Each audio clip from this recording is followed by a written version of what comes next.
बच्चों, आज की इस वीडियो में हम पढ़ेंगे अपनी व्याकरण पुस्तक का पाठ 14 विराम चिन्ह। बच्चों, विराम का अर्थ होता है रुकना या विश्राम लेना।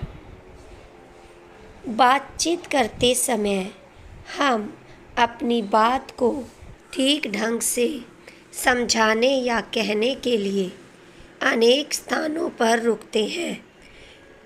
उस रुकने को ही विराम कहते हैं। विराम चिन्हों के प्रयोग से हमारी भाषा में स्पष्टता आ जाती है और हमारी बात का अर्थ अधिक स्पष्ट हो जाता है। बात के सही अर्थ को समझने के लिए विराम चिन्हों का बहुत महत्व है। विराम का अर्थ ही होता है रुकना। लिखते समय उस विराम को दिखाने के लिए हम कुछ चिन्हों का प्रयोग करते हैं। ये चिन्ह विराम चिन्ह कहलाते हैं। कुछ विराम चिन्ह वाक्य की समाप्ति पर लगाए जाते हैं तो कुछ विराम चिन्ह वाक्य के अंत में लगाए जाते हैं और कुछ शुरू में ही लगाए जाते हैं, कुछ वाक्य के बीच में लगाए जाते हैं। तो अब हम पढ़ेंगे कुछ विराम चिन्हों के बारे में। सबसे पहला हमारा विराम चिन्ह है पूर्ण विराम। पूर्ण विराम नाम से ही पता चला है, पूर्ण यानी कि पढ़ते समय या लिखते समय वाक्य समाप्त हो जाता है, वहाँ पर पूर्ण विराम का चिन्ह लगाया जाता है। जैसे मुझे भूख लगी है। हमारे शहर में कई मंदिर हैं। मैं स्कूल जा रहा हूँ। अब पढ़ेंगे अल्प विराम। इसका चिन्ह है ये अल्प यानी थोड़ा।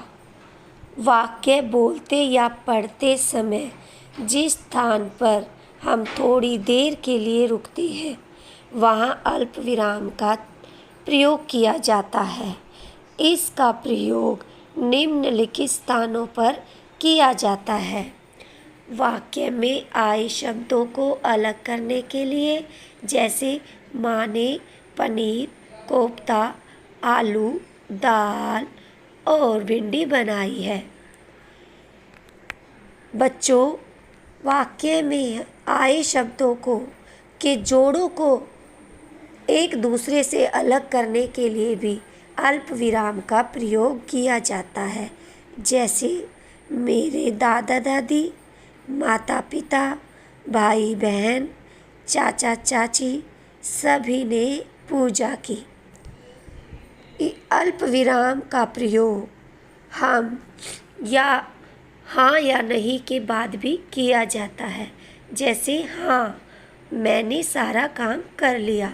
नहीं, मैं बाजार नहीं जाऊंगी। लोगों के कथन या प्रश्न को स्पष्ट करने के लिए भी अल्प विराम का प्रयोग किया जाता है। जैसे माँ ने पूछा तो बेटी ने बताया, अभी 10 मिनट पहले ही आया हूँ। बच्चों, अल्प विराम का प्रयोग संबोधन के लिए भी किया जाता है। जैसे माँ जरा खीर देना, राजन पहले नहा लो। प्रश्नवाचक चिन्ह। इसका चिन्ह है ये। जिस वाक्य में कोई प्रश्न पूछा गया हो, उसके अंत में प्रश्नवाचक चिन्ह लगाया जाता है। जैसे रविंद्र को कौन पढ़ाएगा? यह दीवार कैसे टूट गई? विस्मयादि बोधक चिन्ह। इसका चिन्ह है ये। बात करते समय बच्चों कभी कभी हर्ष, शोक, आश्चर्य, घृणा, प्रशंसा आदि भाव प्रकट करते हैं। ऐसे भावों को प्रकट करने के लिए विस्मयादि चिन्ह का प्रयोग किया जाता है। जैसे कहीं से बदबू आ रही है तो क्या कहेंगे, छी कितनी गंदी है। कोई चीज़ अच्छा लगे तो हमें वाह कितना स्वादिष्ट पराठा है। हमें दुख होता है किसी का तो क्या करते हैं, हाय मेरी साड़ी फट गई। योजक चिन्ह, इसका चिन्ह है ये। इस चिन्ह का प्रयोग शब्दों के जोड़ों के बीच शब्दों को दोहराने की स्थिति में तथा सा, से, सी के साथ किया जाता है। जैसे देखिए, अमीर गरीब, सुख दुख, गुलाबी सी, लिखते लिखते आदि। तो ये थे बेटा हमारे कुछ विराम चिन्ह, जैसे जिसमें पूर्ण विराम हमेशा वाक्य के अंत में लगाया जाता है। अल्प विराम जहाँ हम थोड़ा रुकते हैं, यानी कि वाक्य के बीच में इसका प्रयोग किया जाता है। प्रश्नवाचक चिन्ह का प्रयोग हमेशा वाक्य के अंत में होता है। विस्मयादिबोधक चिन्ह का प्रयोग वाक्य के शुरू में होता है। इनमें वाह, शाबाश, अरे, छी छी आदि शब्दों के बाद किया जाता है। योजक चिन्ह का प्रयोग हम बीच में करते हैं, दो शब्दों को जोड़ने या मिलते जुलते हुए शब्दों को दिखाने के लिए योजक चिन्ह का प्रयोग किया जाता है। बेटा इन प्रयोगों से वाक्य में स्पष्टता आ जाती है।